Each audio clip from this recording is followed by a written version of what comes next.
Tapos na ako sa sundalo, sa kalapate naman. Ayoko talagang isulat pag ganito ang laman. Baka isipin pa nila sa kabila ng lahat, humihingi ng simpatsya para lang makaangat. May kalapating nag-alaga sa'kin simulat sa pool. Napakaliit ko pa nun, mas maliit pa kay Dagul. Etong kalapate na to madalas lumilipad, naghahanap siya ng pagkain na pwede kong makagat. Madalas na mag-isa kaya naging matatag.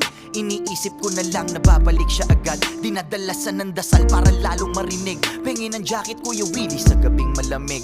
Naranasan na namin ng madalas na matakot. Hindi sa multo, kundi sa tunay na bangungot. Huwag kang mag-alala, mawawala din to lahat. Kasi ikaw ang kalapate na matayog ang lipad. Ikaw ang kalapate, iba sa lahat. Ikaw ang nagturo sa akin lumipad. Ikaw ang kalapate, iba sa lahat. Ikaw ang